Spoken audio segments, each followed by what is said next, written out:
सवाल। DSC। जी, सवाल ये क्या किया जा रहा है कि फैजान की तरफ से कि यहाँ पे टाइप ऑफ सर्विस या डीएस लिखा हुआ था।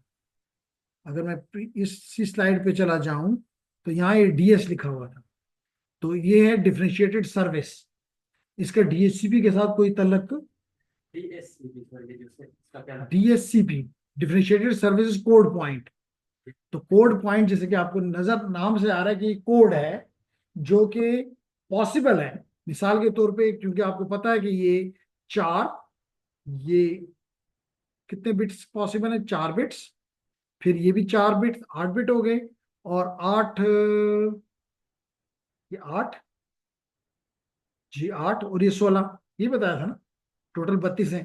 तो इस 8 में से 6 बिट्स इसको मिलते हैं और 2 बिट इसको मिलते हैं। इसका मतलब है कि हमारे पास 2 पावर 6 यानी 64 डिफरेंट कोड पॉइंट्स पॉसिबल हैं, which is starting from 0 0 0 0 0 0 and moving up to 1 1 1 1 1 1।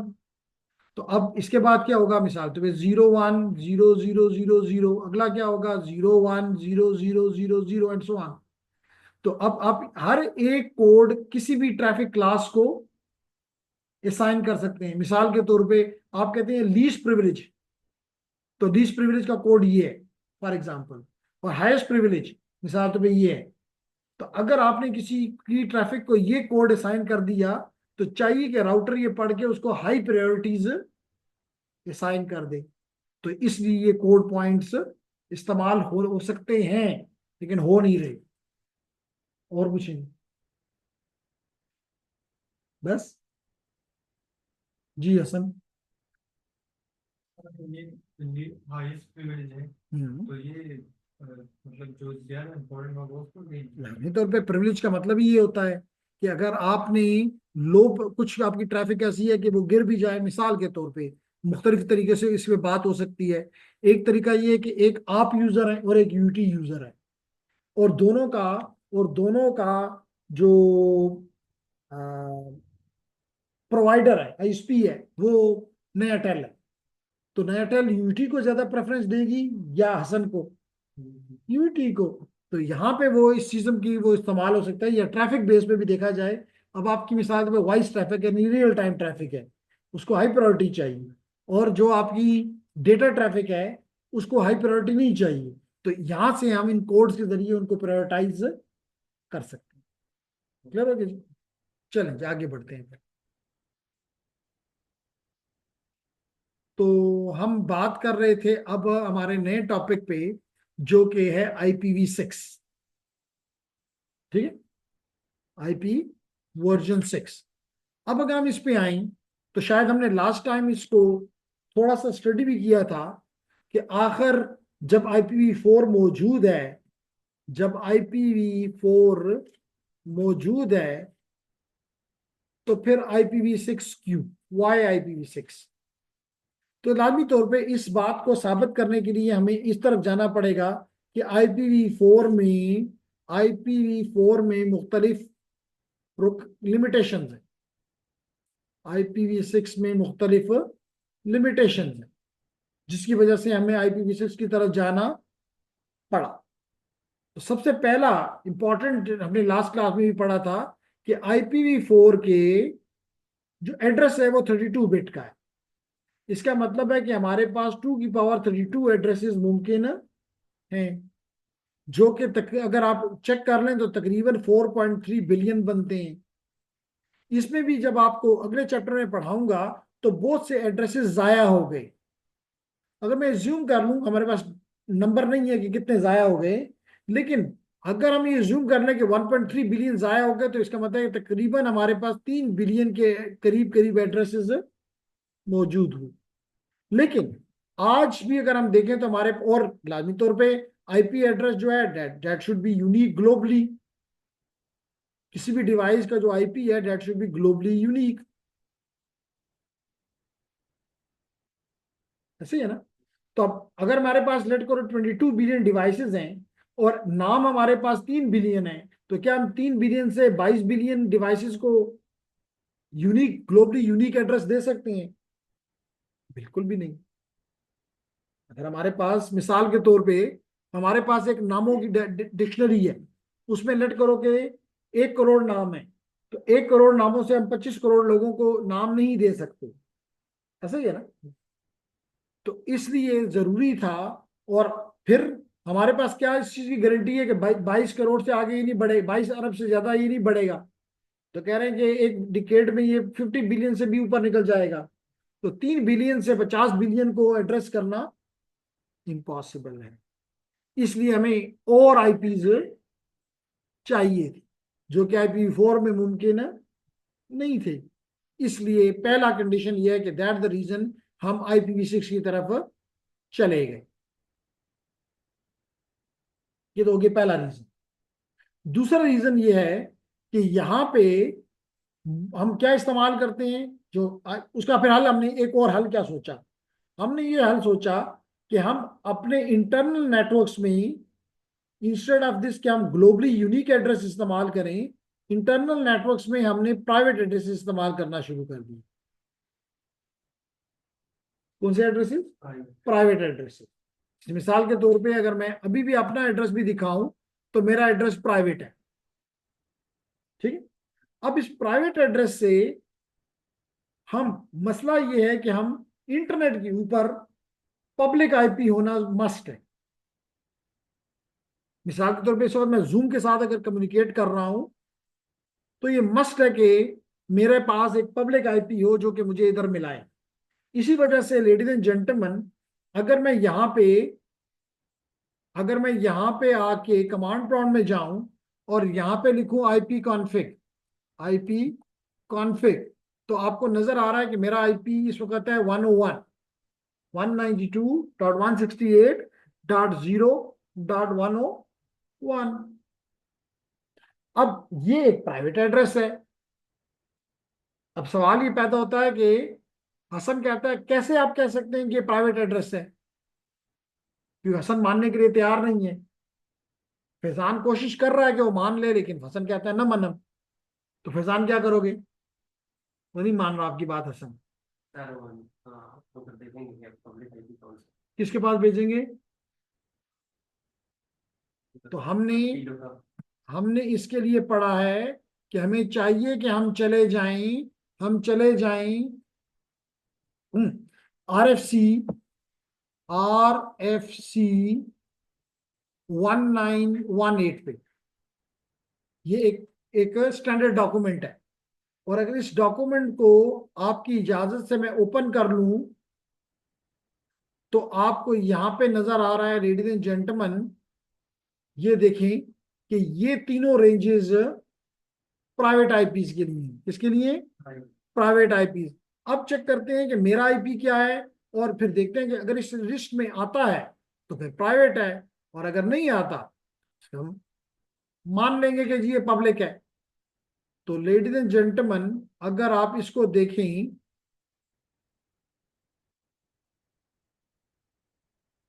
तो मेरा आईपी ये है। अब मैं आपसे चाहूंगा कि चेक करें कि मेरा एड्रेस ये पहली रेंज में आता है? नहीं। दूसरी रेंज में आता है? नहीं। तीसरे में आता है? तीसरे में आता है, क्योंकि 192.168.0.0 से लेके 255.255 तक जो एड्रेसेस आते हैं सारे के सारे वो टाइप सी हैं, बल्कि टाइप सी तो नहीं कहना चाहिए, प्राइवेट हैं। लिखा हुआ है प्राइवेट एड्रेस स्पेस। तो आप देख सकते हैं कि यहाँ पे 0 है तो यहाँ भी 0 है, अच्छी बात। फिर यहाँ पे 0 है, लेकिन अब 0 से लेके 152.55 तक है, तो मेरा 101 है। इसका मतलब मैं इस रेंज में आता हूँ, इसका मतलब ये पब्लिक नहीं है, प्राइवेट एड्रेस है। लेकिन अगर मैं यहाँ पे एक और काम करूं और ये कहूं कि जनाब यहाँ पे मैं लिखता हूं माई आईपी एड्रेस, और इसको करता हूं, ये मैंने किया, और ये मैंने आपके सामने ले आया कि देखें मेरा आईपी एड्रेस इस वक्त क्या है। तो मुझे मेरी स्क्रीन दिखा रही है कि आपका आईपी है 121.52.147.66। क्या है मेरा आईपी? ये चेक करो कि ये इस रेंज में कहीं एग्जिस्ट करता है। मैं यहाँ पे लिख देता हूं ताकि आपको तकलीफ ना हो। तो जनाब ये मेरा आईपी इस वक्त नजर आया 121.52.147.66। तो क्या ये पहली रेंज में एग्जिस्ट करता है? नहीं। दूसरी में एग्जिस्ट करता है? नहीं। तीसरा में असन करता है? नहीं, तीनों में नहीं करता। इसका मतलब ये प्राइवेट एड्रेस नहीं है, ये पब्लिक आईपी है। समझ आ गई कौन सा एड्रेस है? तो आपने देखा कि मेरा इंटरनली लैन के अंदर मेरा आईपी 192.168.0.101 था, और ये हमने अभी देखा कि ये प्राइवेट है। अब मसला ये है, ये आईपी मुझे दुनिया से बात करने के लिए काम आ रहा है इंटरनेट के साथ। तो इसका मतलब है कि दुनिया को ये पता चल रहा है कि मेरा आईपी ये नहीं है। मेरा आईपी जो है 121.52.147.66 है। तो ये कौन चेंज कर रहा है? ये यहां पे राउटर कर रहा है, जिसके ऊपर एक खास एप्लीकेशन मैंने इंस्टॉल की, कॉन्फ़िगर की है, जिसको कहते हैं नेट, नेटवर्क एड्रेस ट्रांसलेशन। तो मैं जो भी पैकेट यहां से बना के जूम की तरफ भेज रहा हूं, वो मेरे ये डिवाइस उस पर ये वाला ठप्पा लगाकर और उसको जूम की तरफ भेज देती है। जूम भी जब जवाब देता है तो इसी को देता है, क्योंकि जो जिसने सवाल किया उसी को जवाब मिलेगा। लेकिन फिर ये नेट उसको ट्रांसलेट करके इस 101 में कन्वर्ट करके मेरे मुझे अंदर नेटवर्क में दे देते हैं। बात समझ आ गई ना? अब इसके डिसएडवांटेज क्या है? एडवांटेज ये है कि public IP addresses, sorry private IP addresses जो कि ग्लोबली यूनिक नहीं है, वो ही इस्तेमाल होना शुरू हो गए। वरना 3 बिलियन एड्रेसेस तो कभी ये खत्म, 90s में खत्म हो चुके थे। तो फायदा तो हुआ, कोई शक नहीं है। लेकिन नुकसान ये है कि अगर जूम देखना चाहे कि मुझसे कौन बात कर रहा है, तो जूम को नहीं पता चल सकता। जूम को हमेशा ये पता चलेगा कि ये एड्रेस मुझसे बात कर रहा है, जो कि मेरा नहीं है। लेकिन जूम को ये पता चल रहा है कि ये, जब मैं उससे बात कर रहा हूं तो उसको लग रहा है कि एहसान मुझसे बात कर रहा है, इसी आईपी से कर रहा है। लेकिन अगर यहाँ पे हम 100 लोग भी कर रहे हो जूम मीटिंग, तो उसको पता चलेगा कि 100 के 100 इसी आईपी से कर रहे हैं। इसका मतलब है कि एंड टू एंड पता लगना मुमकिन नहीं है, क्योंकि इसमें तो दरमियान में मुझे तोड़ दिया ना। एंड टू एंड तो ये होता है कि अगर 192.168.0.101 के साथ मैं इसके साथ जाता, तो फिर होता कि जी ये हम मैं और zoom end to end connected है। तो अगर इसका मतलब कि मैं यहां से कोई गलत काम भी करूं, तो गुनाहगार कौन होगा? यूईटी, मैं नहीं हूंगा। तो यही दूसरा पॉइंट है हमारा आज का।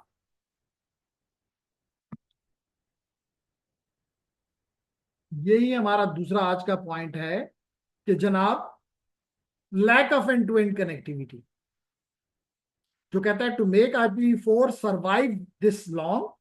यानी मैंने कहा ये तो 2019 में खत्म हो चुका होता, 30 साल इसके साथ हमारे और गुजर गए, क्योंकि हमने अपने लोकल लोगों को कहा प्राइवेट यूज करो, सिर्फ एक आईपी इस्तेमाल करो, जो कि पूरी यूनिवर्सिटी को उसी से बाहर ले जाएगा। किसी को यूट्यूब पे ले जाएगा, किसी को जूम पे ले जाएगा, किसी को गूगल पे ले जाएगा, किसी को जीमेल पे ले जाएगा, हर एक को ले जाएगा। तो इसलिए कहता है कि to make IPv4 survive this long, private addresses and NAT were created. एक तरफ हमने प्राइवेट एड्रेसेस बनाए और दूसरी तरफ हमने एक एप्लीकेशन बनाई जिसको नेट कहते हैं। लेकिन मकसद क्या हुआ? This ended direct communication with public. तो पब्लिक एड्रेसेस से नहीं जा रहा बाहर, जिसकी वजह से मेरा एंड टू एंड जो कनेक्टिविटी है उसके बारे में किसी को पता नहीं हो सकता। इसी की तो ये एक सिक्योरिटी का इश्यू है कि अगर मैं जूम के साथ कोई गलती भी करूं, तो जूम आके यूटी को तो पकड़ सकता है, मुझ तक नहीं पहुंच सकता। तीसरा ये है कि जैसे मैंने अभी कहा कि हर प्राइवेट एड्रेस को पब्लिक में कन्वर्ट करोगे, यहां पे पब्लिक में कन्वर्ट करोगे और उसको फिर आगे भेजोगे, तो यहां पे काफी ज्यादा कॉम्प्लेक्सिटी कॉम्प्लेक्सिटी आ गई। प्रोसेसिंग आ गई ना।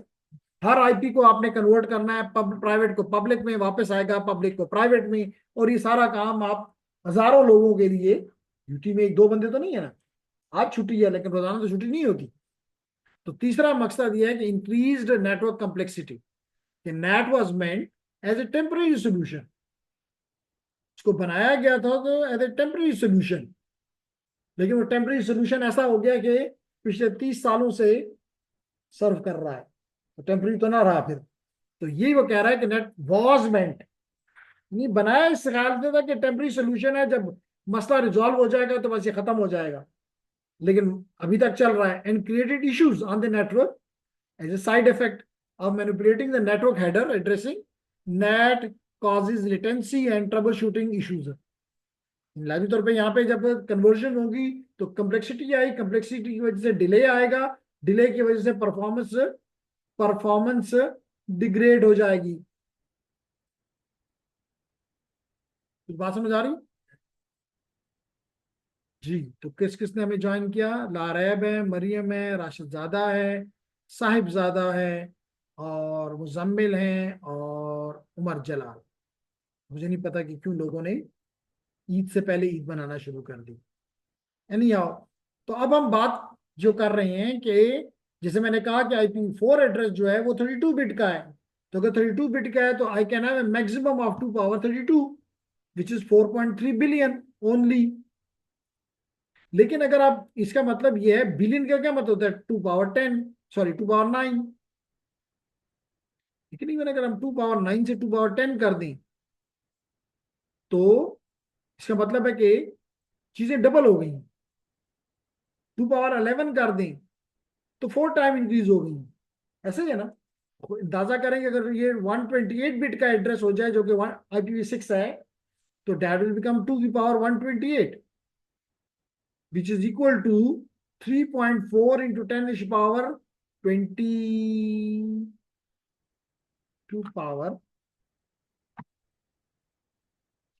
36, 10 पावर 36। तो आप अंदाजा कर सकते हैं कि अगर 10 पावर 9 का मतलब है बिलियन, तो 10 पावर 10 का मतलब 10 बिलियन, 10 गुना बढ़ गया। 10 पावर 11 कर दूं तो 100 टाइम बढ़ गया। 10 पावर 12 कर दूं तो 1000 टाइम बढ़ गया।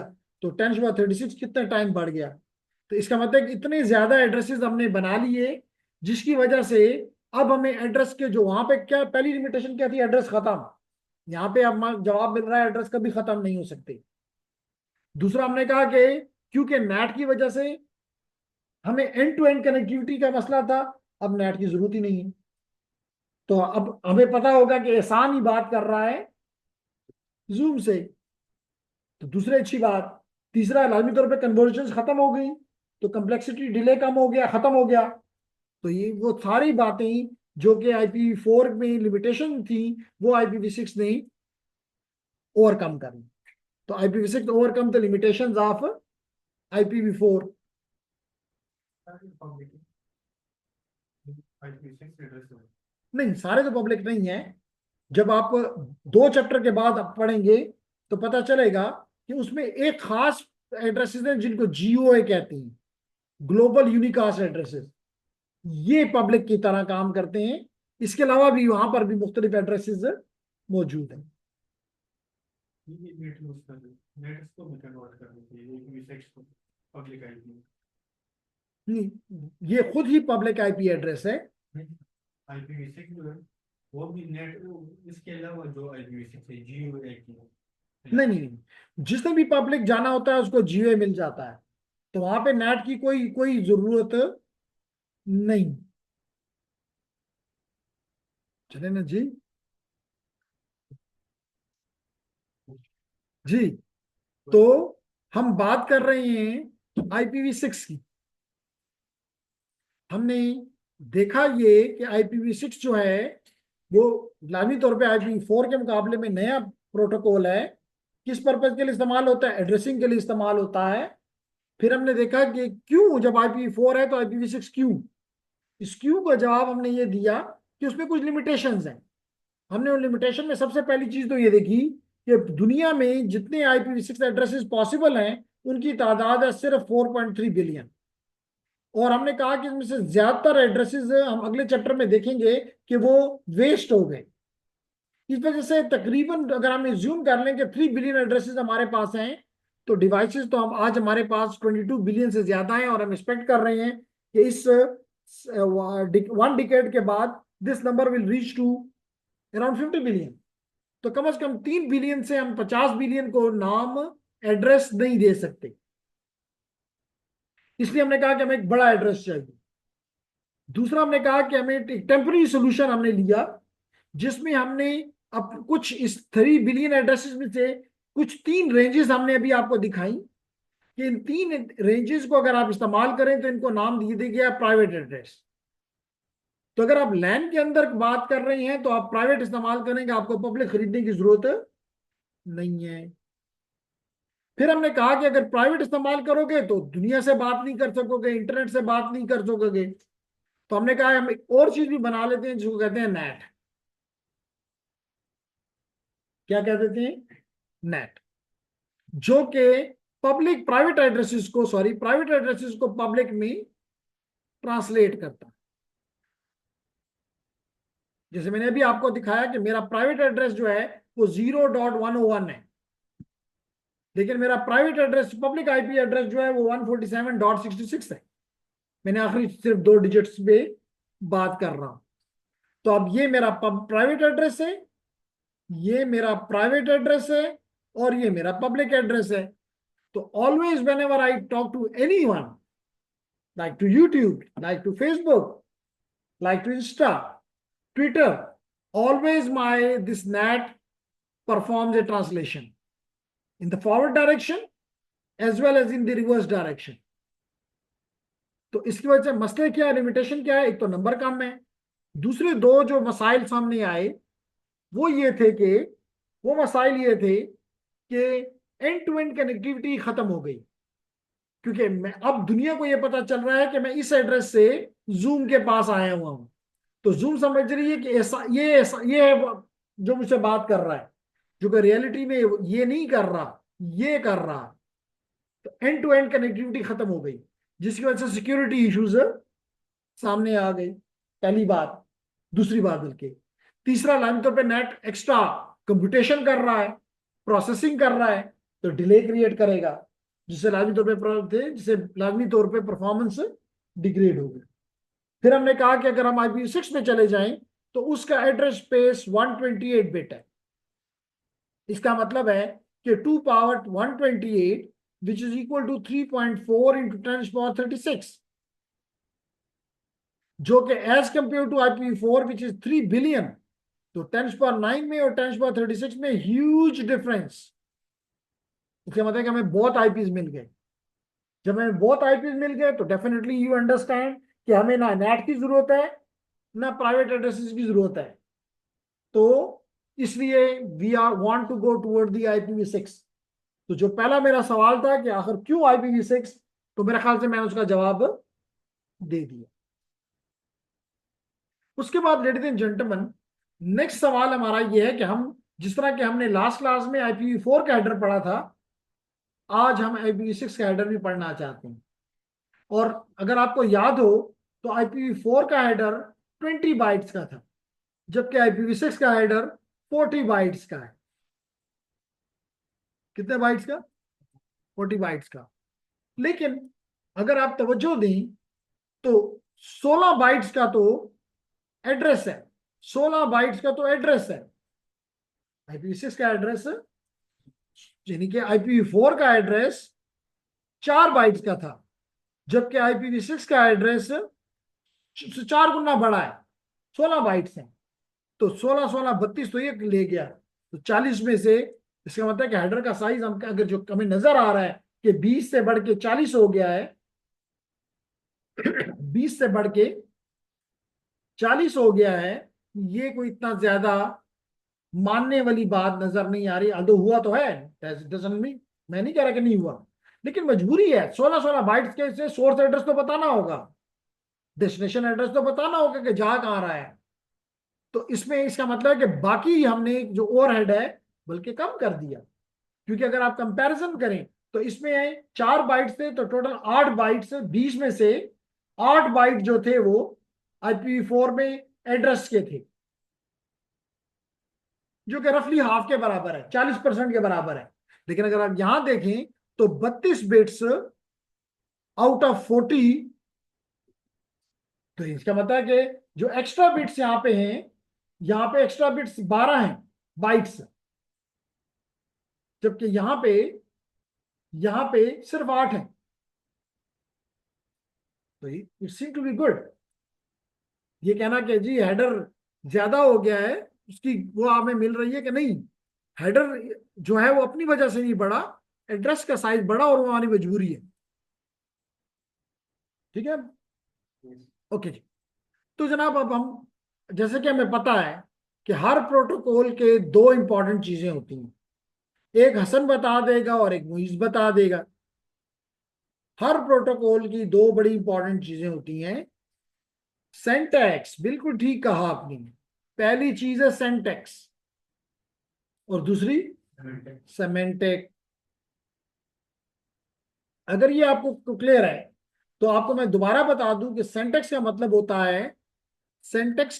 होता है ऑर्डर, ग्रामर, ऑर्डर, ग्रामर या फॉर्मेट।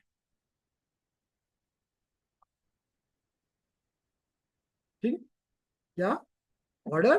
तो देखो यहाँ पे ऑर्डर है कि पहले 4 बिट में, जिस तरह के IPv4 में था, यहां भी 4 बिट में वर्जन है। वहां पे वर्जन में 4 लिखा हुआ था, यानी कि 0010, विच इज इक्वल टू 4। और अगर अब्दुल मोईज अगर इसको 6 में कन्वर्ट लिखना चाहूं तो क्या लिखूं? 4 ही बिट्स हैं, बढ़ा नहीं सकता। Version will always be only of 4 bits, only of 4 bits. तो 4 is equivalent in binary 0100। Do you agree और नॉट? कैसे? ठीक है ना, ये 4 है तो इसको 2 पे डिवाइड करें, 2 2 are 4 and remainder is 0, very nice. फिर 2 पे डिवाइड करें, 2 1 आर 2, रिमाइंडर 0, तो ये आ गया 100।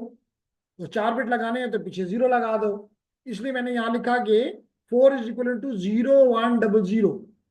अगर मैं 6 कहूं तो जल्दी से मुझे अब्दुल मुईज बता दे कि किसके बराबर होगा?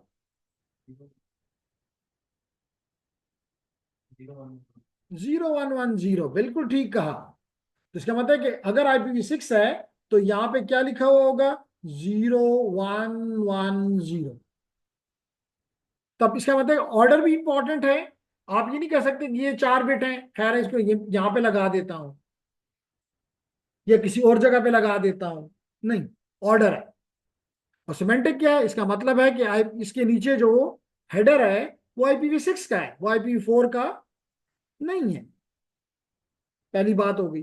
फिर अगली 8 बिट्स में ट्रैफिक क्लास। ट्रैफिक क्लास से मुराद ये है, ट्रैफिक क्लास से मुराद ये है कि आपको पता है कि आपकी इंटरनेट की ट्रैफिक मुख्तलिफ एप्लीकेशंस बनाती हैं। अगर मैं ब्रॉडली इसको एक्सप्लेन करूं तो एक आपकी रियल टाइम ट्रैफिक है और एक नॉन रियल टाइम ट्रैफिक है। नॉन रियल टाइम, अब अगर यहीं पे अगर आप देखें तो रियल टाइम ट्रैफिक का प्रायोरिटी डेफिनेटली हाई होनी चाहिए as compare to the non real time. जैसे मिसाल के तौर पे अगर आपको ईमेल कर रहे हैं तो ईमेल दूसरा यूजर शायद शाम को देखे, तो मुझे इसमें क्या जल्दी है कि मैं इसको हाई प्रायोरिटी दूं। लेकिन अगर मैं किसी के साथ मोबाइल पे, मोबाइल से मुराद वॉइस और IP पे बात कर रहा हूं या IP फोन से बात कर रहा हूं, तो वो बंदा मेरी बात को इसी वक्त सुनना चाहता है, शाम को कोई इसकी जरूरत नहीं है। इवन उसके 2 मिनट में भी बात भी इसकी जरूरत नहीं है, अभी चाहिए, रियल टाइम है। तो that the reason we can use this traffic class and give them, based upon this traffic class, based upon this traffic class we can assign the quality of service to the users. जैसे वहां पे DS था, याद है ना, IPv4 में क्या था, डीएस। आज हमने क्लास का आगाज इससे किया। तो यहाँ पे उसके मुकाबले में नाम क्या दे दिया गया, ट्रैफिक क्लास। उसके बाद 20 बिट्स हैं लेडीज एंड जेंटलमैन, जो कि कहलाते हैं फ्लो लेवल, जो कि IPv6 में, IPv4 में नहीं था। इसका मतलब पहली चीज तो हसन हमें ये सीखनी पड़ेगी कि पहली चीज तो हमें सीखनी पड़ेगी, मरियम बताओगी कि किसको कहते हैं फ्लो।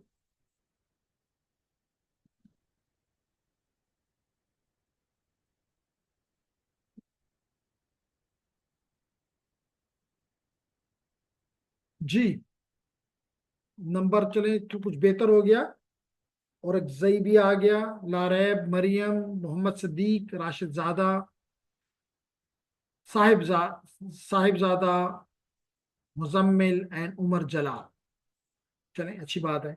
वरना थोड़ा सा डिसअपॉइंटिंग था शुरू में कि भाई स्टूडेंट आ ही नहीं रही, क्या इन्होंने अपना इंटरेस्ट लूज कर दिया है। तो मरियम हमें बताने की कोशिश कर रही है कि फ्लो किसे कहते हैं।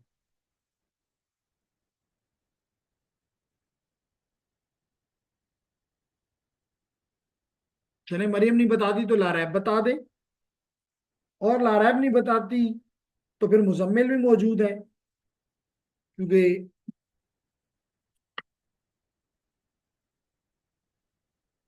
अब्बास तो छुट्टी पे है और अबू अब्बास भी छुट्टी पे है, दोनों नहीं क्लास के में आते। तो जनाब हमें कुछ जवाब मिला है, चेक करते हैं कि क्या है। Stream of packets. मुजम्मिल साहब का ख्याल है कि फ्लो कहते हैं स्ट्रीम ऑफ पैकेट, तो फिर तो हर एक ही स्ट्रीम ऑफ पैकेट है, फिर तो हर एक फ्लो बन गया। अगर मैं नॉर्मल फिजिक्स में बात करूं और फिर अपनी इस तरफ आ जाऊं, जी एक और सवाल भी हमें आंसर मिल गया है, और वो कहता है सीक्वेंस ऑफ पैकेट्स। तो एक दूसरा जवाब भी मिल गया। तो मैं यहां पे डेफिनेशन इसकी ये करूंगा कि मैं इन दो जो डेफिनेशन मुझे ऑनलाइन मिली, मैं इतना ज्यादा इनसे कन्विंस नहीं हुआ। तो फिजिक्स में एक और भी जब कन्विंस नहीं हुआ, तो एक और भी जवाब भेज दिया गया मेरी तरफ कि ये ले लो, और वो है packet send from specific source to specific destination. काफी करीब है ये डेफिनेशन, काफी करीब है। Packet send from specific source to specific destination, करीब है, एग्जैक्ट नहीं है, करीब है। इसका मतलब है कि इस डेफिनेशन से मुझे ये पता चल रहा है कि जिसका सोर्स आईपी और डेस्टिनेशन आईपी चेंज ना हो, जितने भी पैकेट्स हैं, मिसाल तो मैं इन शॉर्ट मैं कह सकता हूं कि एक तरफ मैं हूं, दूसरी तरफ जूम है। तो एक तरफ मेरा आईपी लगा हुआ है, एक तरफ जूम का आईपी लगा हुआ है। तो जितने पैकेट भी मैं मिसाल के तौर पे लेट करें कि ये सेशन मैंने स्टार्ट किया, assume to be eight 2 o'clock, तो पिछले 6 मिनट से जितने भी पैकेट जा रहे हैं उनमें सोर्स आईपी और डेस्टिनेशन आईपी तब्दील नहीं हुआ। तो इसका मतलब क्या, हम साहबजादा हसनैन के साथ यहां तक एग्री कर गए। अब डिसएग्रीमेंट कहां पे आ रहा है साहबजादा हसनैन के साथ। इसका मतलब है कि अगर मैं इसके अलावा जूम को पिंग करना शुरू कर दूं, मिसाल के तौर पे ये मैं करना चाह शुरू कर रहा हूं पिंग,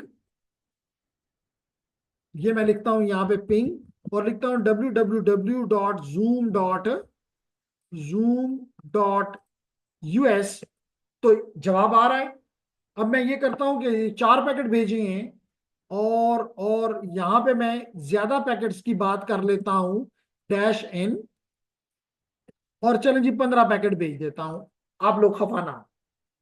अब मेरी जो वीडियो के जा रहे हैं और जो ये पैकेट जा रहे हैं, साहबजादा के मुताबिक ये एक ही फ्लो का हिस्सा है। साहबजादा के मुताबिक दोगे क्या एग्री करते हो मेरे साथ साहबजादा? यही मकसद है ना आपका?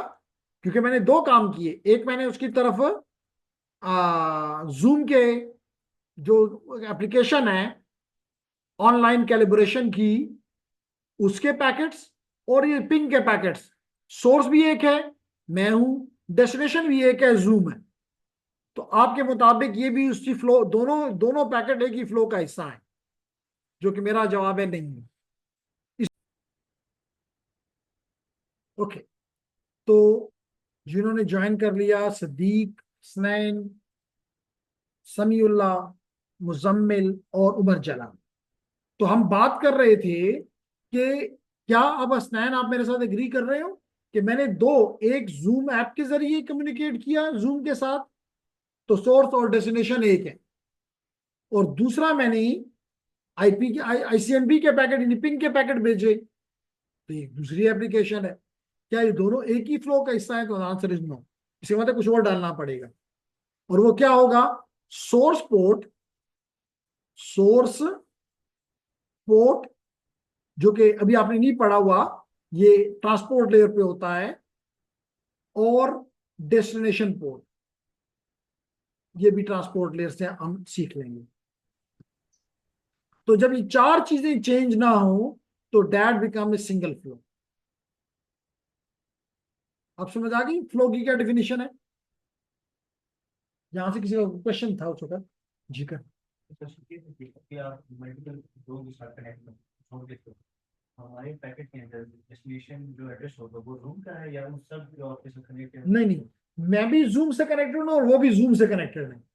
फिर रूम डिसाइड करते हैं। जूम उनका उनका सोर्स जूम है, मैं नहीं हूं।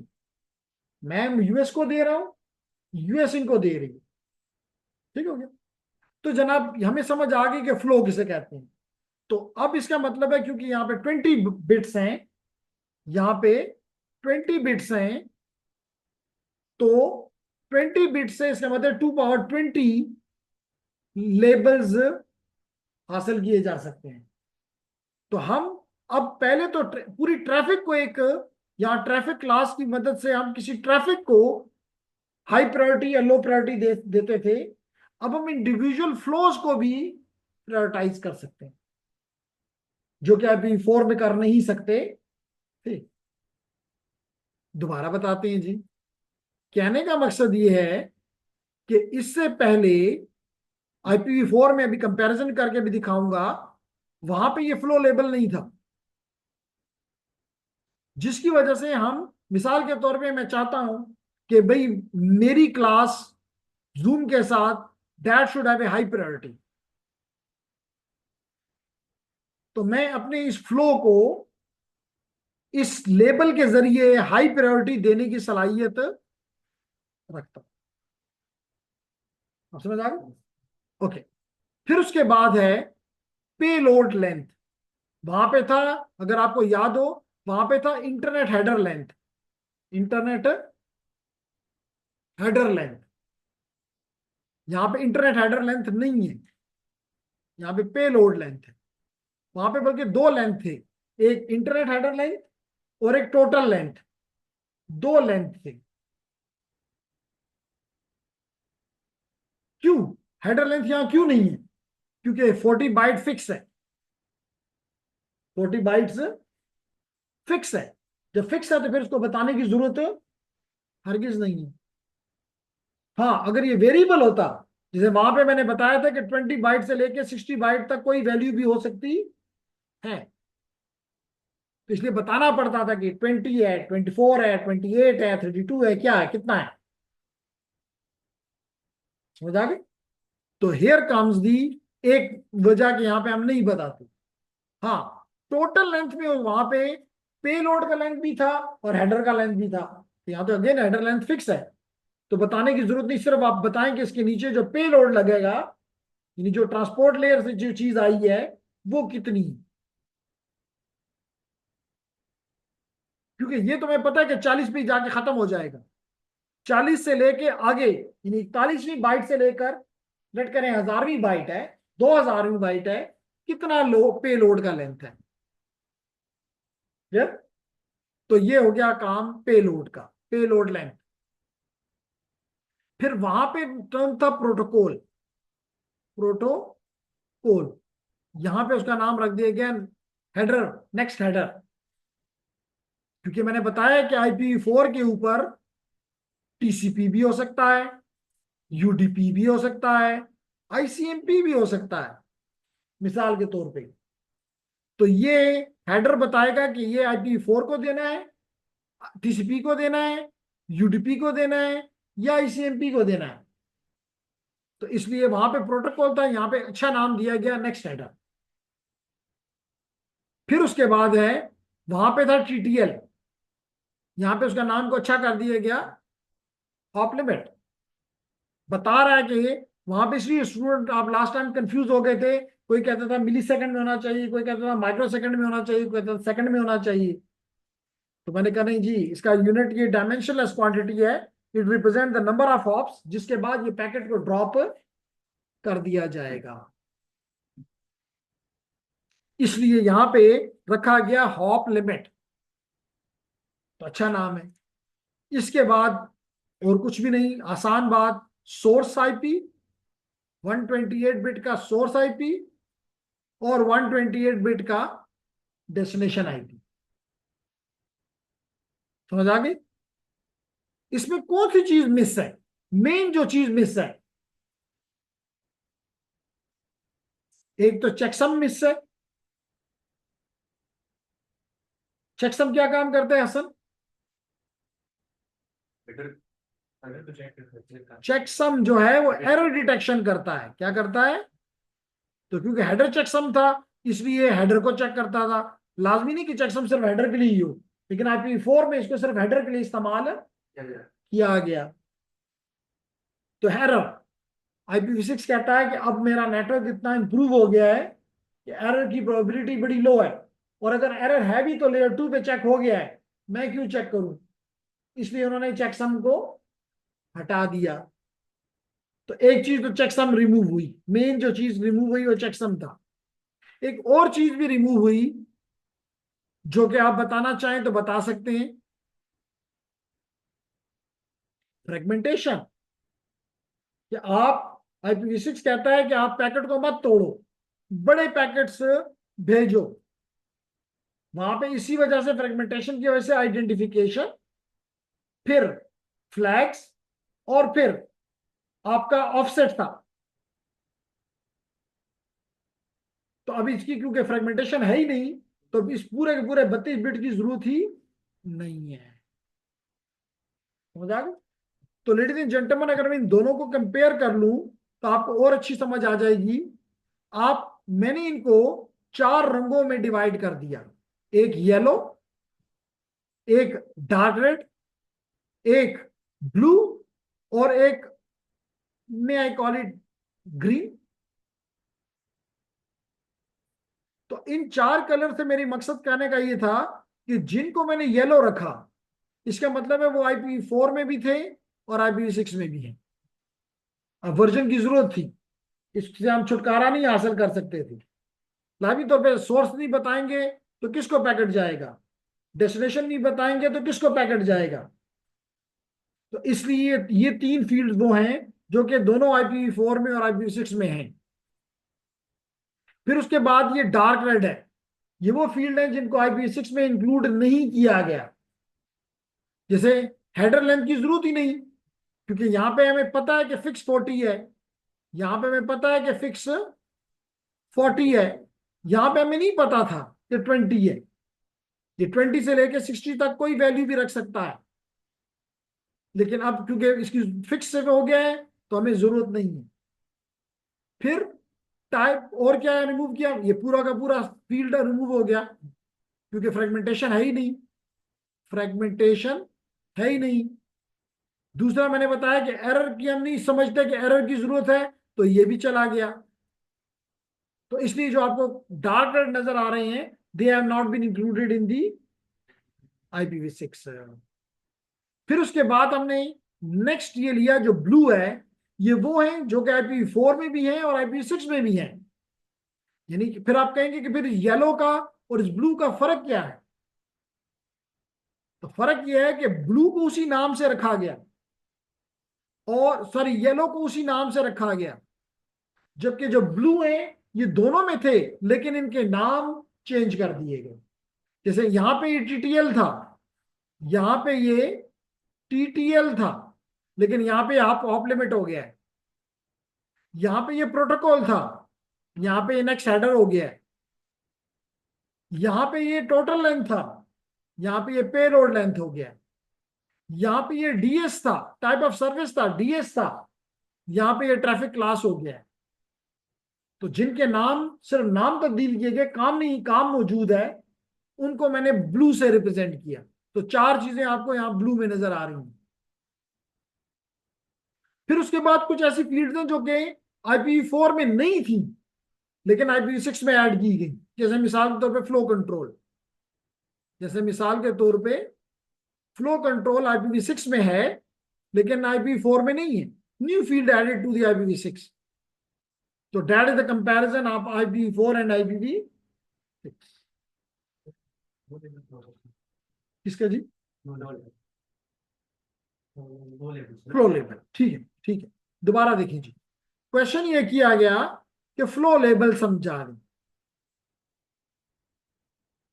जेंटलमैन, सबसे पहले तो मैंने कहा कि मुझे ये क्लियर करना जरूरी है कि फ्लो किसे कहते हैं। तो मैंने बताया कि फ्लो का मतलब है कि हर वो पैकेट जिसका सोर्स आईपी और डेस्टिनेशन आईपी सेम हो, और उसका सोर्स पोर्ट और डेस्टिनेशन पोर्ट सेम हो, उसको मैं कहूंगा कि ये एक फ्लो है। जैसे मिसाल के तौर पे इस वक्त मैं बात कर रहा हूं, मिसाल के तौर पे अगर मैं यहां पे दिखाऊं और यहां मैं लिखूं नेट स्टैट और इंटर कर दूं, तो आपको नजर आएगा। अभी तो यहां से अगर मैं देख, ये तो कम से कम चल, ये मिसाल के तौर पे देख लें जी, ये मेरा आईपी है और ये मेरी पोर्ट है। ये आईपी है फॉर एग्जांपल जूम का, और ये उसकी पोर्ट है।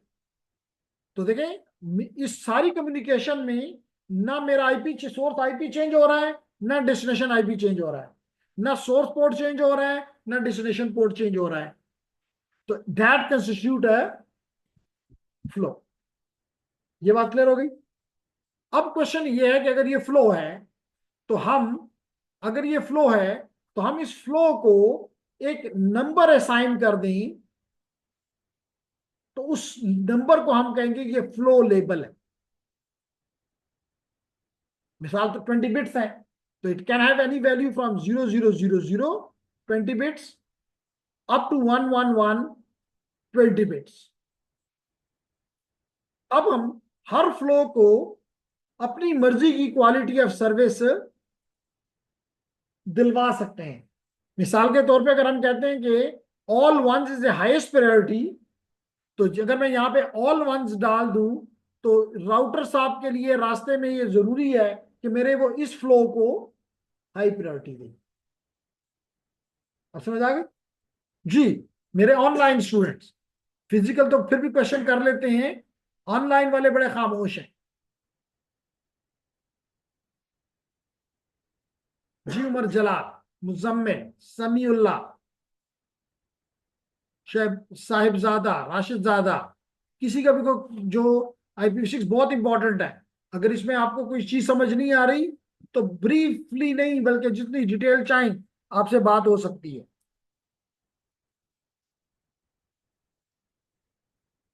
कोई क्वेश्चन ऑनलाइन वालों की तरफ से?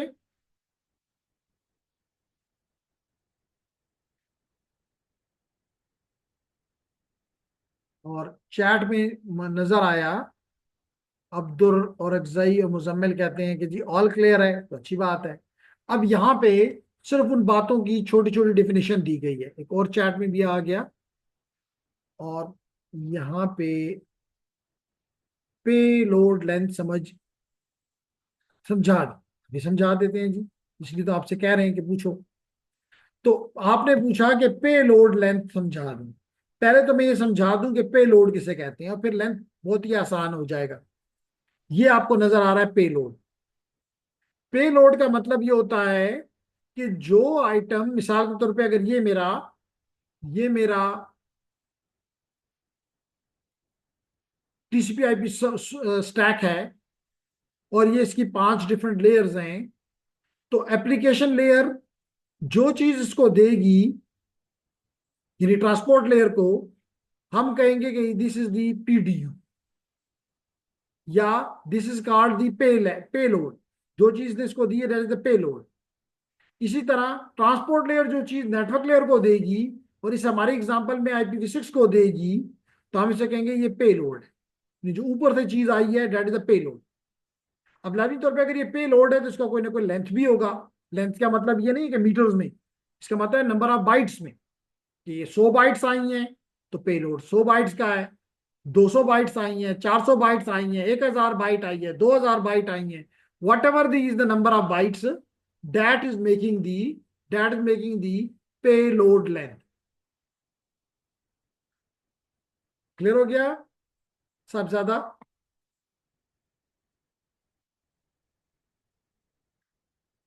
समझ आ गया कि पेलोड लेंथ क्या होता है? Okay nice. तो यहां पे उनकी जस्ट एक डेफिनेशन कह रही, वर्जन का मतलब है बताने के लिए कि वर्जन 4 है कि वर्जन 6 है, वर्जन 4 है कि वर्जन 6 है। ट्रैफिक क्लास किस लिए? कि अगर आप क्वालिटी ऑफ सर्विस देना चाहें तो आप इसे दे सकते हैं। फिर मैंने कहा कि क्लास, ट्रैफिक क्लास तो एक बड़ी क्लास है। अगर उस क्लास में मल्टीपल लेबल्स हैं, मल्टीपल फ्लोज हैं, तो आप ईच फ्लो को भी inform device to handle identical flow labels the same way। Same way means कि अच्छी जो प्रायोरिटी आप चाहते हैं, जिस किस्म की कैरेक्टरिस्टिक्स आप उसके लिए चाहते हैं, वो उसको सबको एक ही तरह की दे। पेलोड मल्टीपल फ्लो किस तरह से? मल्टीपल फ्लो किस तरह हो सकता है, तो अब ये भी बता देते हैं जी। क्वेश्चन याद रखें कि क्वेश्चन किया गया है कि मल्टीपल फ्लोज कैसे आइडेंटिफाई होंगे ये। ओके, फिर पेलोड लेंथ, फिर उसके बाद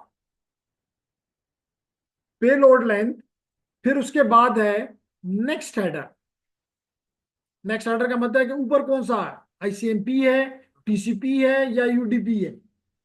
फिर इसके बाद है हॉप लिमिट, जिसका मतलब है which is replacing the TTL। किस लिए इस्तेमाल होता है हॉप लिमिट? इसलिए इस्तेमाल होता है कि अगर एक एक एक पैकेट है, उसका हॉप लिमिट मिसाल के तौर पे इन्फिनिटी है, पता नहीं है लेकिन इज्यूम किया, इसका मतलब ये पैकेट तो कभी भी नेटवर्क में एक दफा चला गया, कभी भी खत्म नहीं होगा। तो ये नेटवर्क के लिए तो मुसीबत है, दर्द-ए-सर है। इसलिए हम इस पैकेट में हॉप लिमिट डाल देते हैं, मिसाल के तौर पे 10। इसका मतलब है कि अगर पहले राउटर पे जाएगा तो 10 है, चले हम छोटा वैल्यू कर देते हैं ताकि जल्दी से समझा लें। लेट करें 3 है, पहला राउटर से गुजरेगा उसको जाने देगा और इसकी वैल्यू को 3 से 2 कर देगा। फिर उसके बाद राउटर नेक्स्ट राउटर पे आएगा, वो इसकी वैल्यू को 1 कर देगा। अगली राउटर और जाने देगा आगे, जिधर भी इसको भेजना है भेज देगा। अगले राउटर पे आया तो वो इसकी वैल्यू को, TTL वैल्यू को डिक्रीमेंट करके 0 कर देगा। और जब 0 हो गया तो इसको वहीं पे ड्रॉप कर देगा, कहेगा तुम जाने के काबिल नहीं। ठीक है फैजान? Clear one? अब सवाल ये है, क्वेश्चन उन्होंने किया कि मुख्तलिफ फ्लोज को हम कैसे आइडेंटिफाई करेंगे। तो मिसाल ये है कि इसके 2 एग्जांपल्स हो सकती हैं।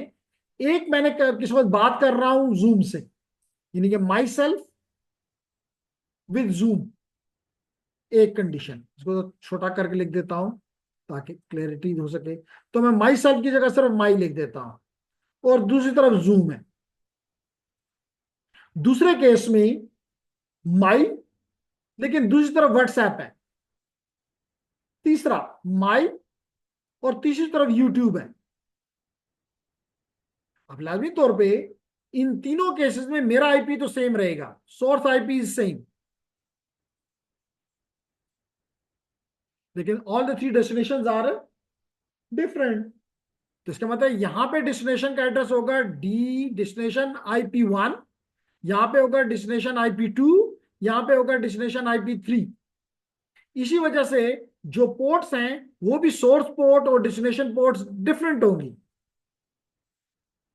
Source port 1, source port 2, source port 3, destination port 1, destination port 2, destination port 3।